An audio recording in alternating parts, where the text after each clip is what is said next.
Une petite trouvaille à pas cher dans une foire de radio amateur, ce bloc d'alimentation assez spécial. Restez avec moi. Bidouilleur, salut 8 pistes. Oh mon Dieu. Le condensateur électrolysé. One wire. Bidouilleur, salut. Oui, alors je suis allé à une foire de radio amateur il n'y a pas longtemps, à Deerfield. D'ailleurs, c'est le même endroit où j'avais fait cette vidéo il y a quoi, peut-être 2 ans. Où je montrais à quoi ça ressemblait, la foire de Deerfield. J'ai trouvé ce bloc d'alimentation. C'est un bloc d'alimentation HP 6112A. Ce n'est pas jeune, mais c'est un bloc d'alimentation assez particulier. Je l'ai payé seulement 3 $. Pourquoi 3 $? Eh bien, parce que je l'ai branché sur place. Et je me suis aperçu qu'il était en trouble. Quand même, il y avait des petits problèmes. Alors, c'est pour ça qu'il ne m'a vraiment pas coûté cher, mais j'ai espoir de le remettre 100% en route. Mais ça sera intéressant aussi de regarder l'intérieur, voir comment c'est construit. C'est un appareil qui date de 1971. Par son numéro de série, on peut déduire que ça date de 1971. C'est donc un vieux design. J'ai trouvé le manuel de service, donc même si la copie n'est pas en très bonne condition du manuel de service, on peut quand même comprendre l'essentiel du fonctionnement de ce bloc d'alimentation.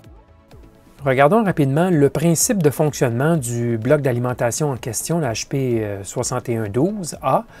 Alors, on a un bloc d'alimentation linéaire, on aura donc un transformateur, et ensuite du redressement et du filtrage. Ça, c'est typique de tout bloc d'alimentation CC. On aura un régulateur de tension qui suivra, bien sûr, et c'est là, évidemment, que la puissance sera fournie. Donc, notre chemin de puissance, il est ici, jusqu'à la sortie plus, qui est ici, et la sortie moins, qui est ici, dans le bas.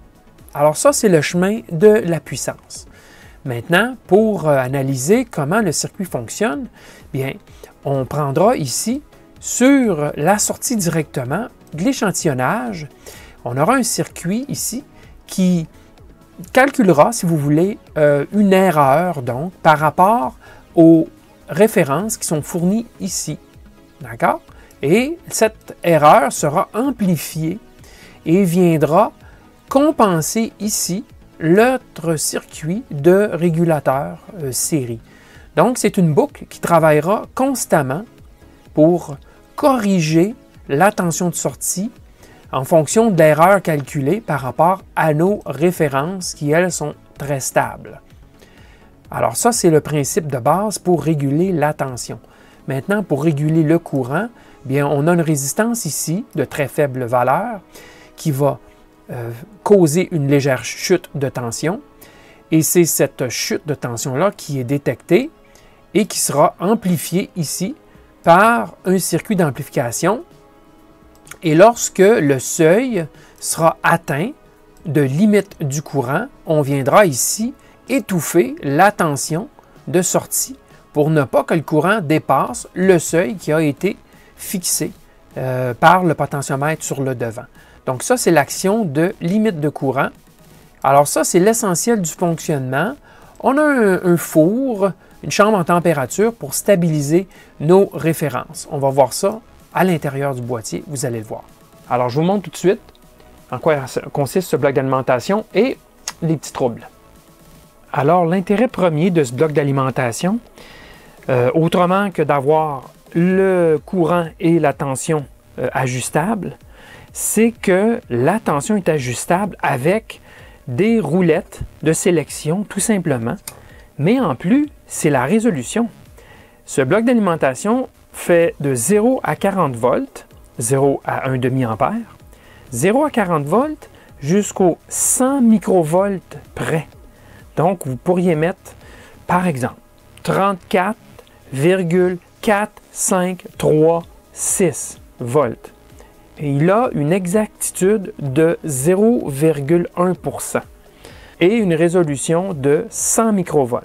Donc, c'est vraiment son avantage, c'est qu'on peut faire de l'étalonnage avec ce genre de bloc d'alimentation, d'où l'intérêt de l'avoir acheté et surtout pour 3 $.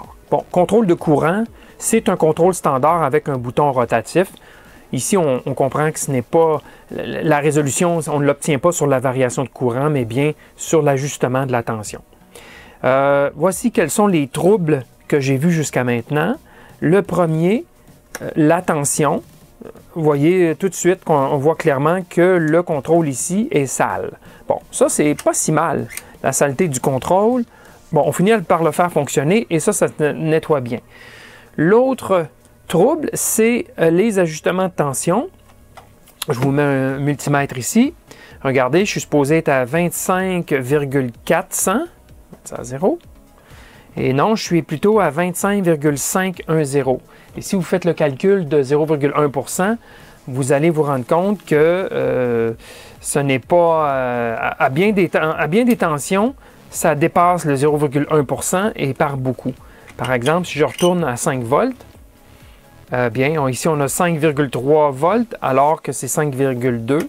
100 millivolts sur 5 volts, c'est définitivement plus que le 0,1 %.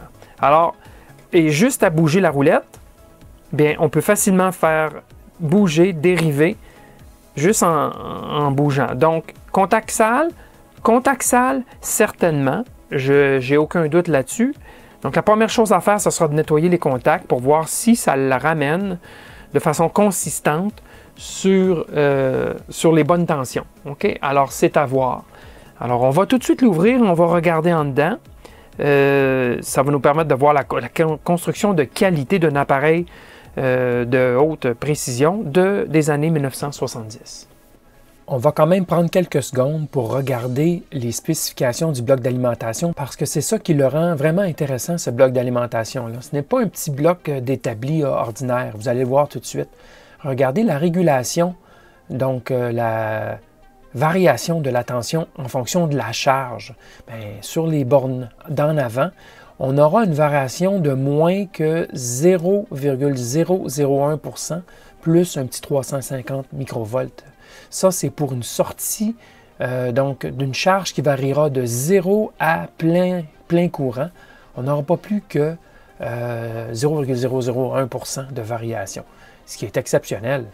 Au niveau de la régulation en fonction de la variation de la tension d'entrée CA, donc la tension du secteur, bien, pour toute la gamme d'opérations de la tension de secteur, ça ne variera pas de plus de 0,001 %.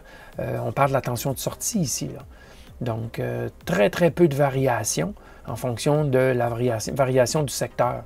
Et regardez au niveau du bruit, sous n'importe quelle variation de charge, sous n'importe quelle variation de tension d'entrée, il y aura toujours moins que 400 microvolts crête à la sortie, ou même en RMS, 40 microvolts, moins de 40 microvolts RMS de bruit à la sortie, peu importe la condition d'entrée. Donc, c'est exceptionnel en termes de niveau de bruit. Vous regarderez les spécifications d'autres blocs d'alimentation, vous allez comprendre.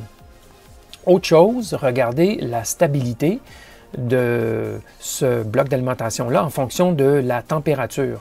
Alors, après réchauffement, bien sûr, de 30 minutes, la tension ne variera pas plus que de 0,001 % par degré Celsius, plus un petit 10 microvolts là, qui s'ajoute. Mais c'est vraiment très stable.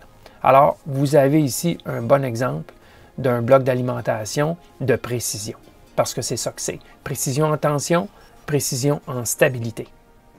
Avant de prétendre à un trouble avec ce genre de bloc d'alimentation, il faut absolument vérifier à l'arrière, car très souvent, il y a des cavaliers qui doivent être posés au bon endroit. Si on veut que le bloc d'alimentation fonctionne correctement, que sa tension soit exactement celle prévue, tous ces cavaliers et ces bornes permettent de reconfigurer l'appareil pour faire des lectures de tension à distance, pour compenser pour les pertes dans les câbles, pour pouvoir mettre plusieurs blocs d'alimentation similaires en série ou en parallèle. Mais dans le mode par défaut, le mode normal, bien, il faut s'assurer que les cavaliers sont placés au bon endroit pour court-circuiter les bonnes bornes ensemble. Et ça, c'est bien écrit dans le manuel. J'ai fait la vérification et tout est conforme. Alors, j'ai retiré le couvercle du dessus avec les 4 vis, facile à atteindre. J'ai tout de suite amené l'unité dans le garage et je l'ai soufflé d'air comprimé pour éliminer le plus de poussière possible parce qu'après 45-46 ans, là, un peu normal quand même qu'il y ait une certaine accumulation compte tenu que c'est une grille sur le dessus pour l'aération. Alors, tout de suite ce qu'on remarque, bien sûr, c'est que c'est un bloc d'alimentation linéaire et non pas à découpage. Juste à voir la grosseur du transformateur, on aurait deviné remarquer qu'au tournant des années 70, là, que ça aurait été une alimentation linéaire compte tenu du niveau de courant demandé. Donc, un demi-ampère, c'était assez facile à faire avec un transformateur en bloc d'alimentation linéaire. Autre chose qu'on remarque, bien sûr, à première vue, les différents condensateurs électrolytiques, les petites canettes ici. Donc, ça, c'est des condensateurs en général de bonne qualité. J'ai peu de suspicions par rapport à leur état aujourd'hui, compte tenu que c'était bâti par HP, une des meilleures entreprises au niveau des équipements de test et mesure. Alors, autre chose qu'on remarque ici, cette espèce de boîtier ici, c'est en fait un four. C'est une chambre en température dans laquelle sont logés les composants les plus critiques pour la stabilisation de cet appareil ici. Donc, on a là-dedans quelques diodes Zener stabilisés en température, compensés en température si vous voulez, et d'autres circuits dans une boucle de rétroaction pour toujours stabiliser la tension ou les tensions de référence, puisqu'il y en a, je pense qu'il y en a 3. Et ces tensions-là doivent être stabilisées en température pour qu'elles soient toujours les mêmes. Avec ces tensions-là stabilisées, on peut ensuite, bien sûr, fournir une tension plus exacte. Alors, c'est ça l'idée derrière la construction. Donc, la précision ou l'exactitude, si vous voulez, vient d'une foule de facteurs, entre autres, les références de tension qui sont logées à l'intérieur de ce boîtier. Bon. Pour ce qui est maintenant du choix de tension de sortie, eh bien, c'est relativement simple. Ce qu'on a, c'est simplement 2 fils. Donc, c'est simplement une seule résistance qui est variable par saut. C'est en fait une banque de résistances qui sont sélectionnées, les dizaines, les unités, les centaines de millivolts, dizaines de millivolts et ainsi de suite.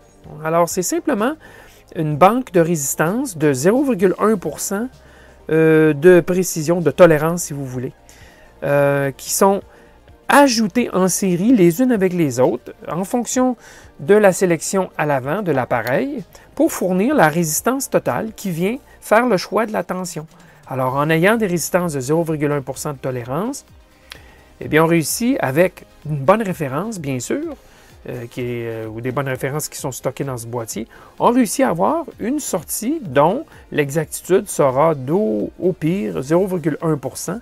Et ça, c'est même en variant le courant de sortie du bloc d'alimentation. Donc, c'est ça l'astuce de ce bloc d'alimentation.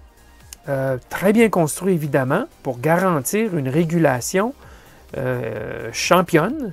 C'est le souci du détail pour la construction, pour obtenir quelque chose qui est très stable, peu importe les variations de tension, peu importe les variations de température. Alors, qu'est-ce que je vais faire? C'est assez simple. Je vais tenter de démonter la partie ici. C'est un seul bloc, comme vous voyez, avec les 5 plaquettes. Je crois qu'il y a quelques vis à l'avant. Je vais démonter ça pour pouvoir nettoyer avec mon nettoyeur, bien sûr, de contact. Parce que sinon, je vais tout mouiller l'intérieur de l'appareil comme c'est là. Je risque d'en envoyer aussi sur les roulettes qui se présentent à l'avant. Ce que je veux éviter de faire, je veux surtout asperger les contacts des interrupteurs rotatifs. D'ailleurs, on va mieux les voir si je défais l'unité. Alors, je défais ça puis je vous montre la suite. Alors, on voit plus clairement ici les différentes banques de résistance qui sont en effet toutes mises en série avec l'aide des interrupteurs rotatifs et d'un potentiomètre sur la banque des 100 microvolts. Eh bien, regardez, 2 fils, c'est tout. Alors, il y a une résistance qui est envoyée tout simplement à travers ces 2 fils. Et pour les nettoyer, bien, j'y vais tout doucement. J'y vais avec vraiment toute délicatesse. Il ne s'agit pas ici d'inonder le commutateur, l'interrupteur. J'en mets juste un petit peu. Et bien sûr, je fais fonctionner le commutateur par la suite sur toutes ses positions à plusieurs reprises, aller-retour. Je m'assure d'avoir fait ça sur toutes les banques. Et bien sûr, pendant que j'y suis, j'en profite pour nettoyer tout ce qui est potentiomètre, interrupteur à l'avant de l'appareil. Je tente d'injecter le nettoyant encore une fois. Ça ne donne rien d'inondé. Il s'agit par contre de réussir à atteindre tous les contacts. Okay? Et il y a ici le potentiomètre d'ajustement de courant. Et lui aussi, je vais en profiter pour faire le même traitement. Alors, contact des commutateurs et contact du potentiomètre nettoyé. Faisons un essai pour voir le résultat. Là, je vous rappelle qu'il n'a pas été, il n'a pas réchauffé, hein? Donc, on est normalement censé, pour faire vérifier une spécification, d'attendre 30 minutes. C'est ce qui est clairement indiqué. Mais déjà là, à 5 volts, on a 4,997. Donc, 4,998. Donc, 3 millivolts sur 5 volts, c'est bien moins de 0,1% d'écart. Parfait. 15 volts. Qu'en dites-vous? 14,999. Est-ce que j'ai besoin de vous dire que c'est moins de 0,1%? Pas de problème. 25. 24,992. Sans problème. C'est c'est le 1 tiers de 0,1%. Parfait. 35. 30, on est quoi? 15 millivolts à côté sur 35 volts. Aucun problème. Toujours bon. Alors, on peut aller jusqu'à 39, même 40 si on voulait, là. Alors, champion, pas de problème. Tiens, 13 volts. Hein? Numéro 1. Tiens, je peux y ajouter 13,030. Pas de problème. Tout est bon. Et stable en plus. On obtient notre résultat dès qu'on arrive, dès qu'on laisse le temps au multimètre de se stabiliser. Donc, c'est parfait. Il fonctionne très, très bien. 2, 3 plus 10, c'est bien 2, 4. Excellent. Pour ce qui est du mouvement d'en avant, alors on va regarder ça. Là, si je le mets à des valeurs plus connues, là, comme 13 volts par exemple, bon, c'est un peu en bas du 13. Donc, définitivement, je vais devoir lui donner un petit coup de tournevis. Ça devrait être 20 ici. Il est en bas. Il est plus comme le 19 point quelque chose. Alors, il y a des ajustements à l'intérieur pour les deux échelles. Si je baisse ça, par exemple, à 5 volts, on devrait avoir déflexion pleine, ce qui est le cas. Ça semble être assez bien. Peut-être une largeur d'aiguille trop bas, mais à peine. Donc, je vais faire l'ajustement du potentiomètre. Je vais fouiller dans le manuel pour trouver c'est lequel. Et je vais simplement lui donner un petit coup de tournevis pour le ramener sur la ligne pleine. Essai de courant sur l'échelle la plus basse. 50 mA. Directement sur la ligne. 50 mA. Excellent. Échelle élevée. On va aller au maximum. Permis, c'est 500 mA. Et voilà. Ah! On est sur la ligne. 500 mA. C'est bon comme ça. Au niveau du bruit à vide, je me suis mis en voltmètre AC avec une résolution de 10 microvolts et il n'y a strictement rien. Et avec une résistance de charge provoquant un courant de 500 mA, rien. En tout cas, rien de visible jusqu'à une résolution de 10 microvolts. Assez silencieux ce bloc d'alimentation. Eh bien, c'est au-delà de mes espérances. Je fondais beaucoup d'espoir que ça allait être simple, seulement finalement des mauvais contacts, et ça a été le cas. Donc, j'ai maintenant en ma possession un bloc d'alimentation très stable, précis, fiable, et je pourrais m'en servir pour faire de l'étalonnage simple d'autres appareils comme source de tension précise. Donc, je devrais dire exact plutôt que précise. Alors, la morale de cette histoire, quand vous trouvez un appareil par terre qui est sur le sol, dehors, dans la poussière, et qu'on vous dit « Bon, je ne sais pas s'il fonctionne », essayez-le, Puis vous pourriez être surpris, peut-être que l'appareil n'est pas aussi défectueux que vous pourriez le croire. Donc ça vaut la peine. Pour 3 $, je ne perdais pas grand-chose. Je l'ai pris et ça s'est avéré que c'était seulement des mauvais contacts. Donc ça valait la peine dans ce cas-ci. Ça faisait très longtemps que je cherchais un appareil de la sorte, mais quand je regardais les prix dans le seconde main, je ne voulais pas justifier cette dépense parce que je n'avais pas un besoin absolu. Mais là, à ce prix-là, je suis très content. Bon, alors c'est évidemment une réparation facile. Pour les besoins de la vidéo, j'aurais peut-être souhaité que ça soit un peu plus difficile à faire fonctionner. Mais que voulez-vous, j'ai joué de chance. Alors j'espère que vous avez quand même apprécié cette vidéo. Je vous dis merci et à la prochaine!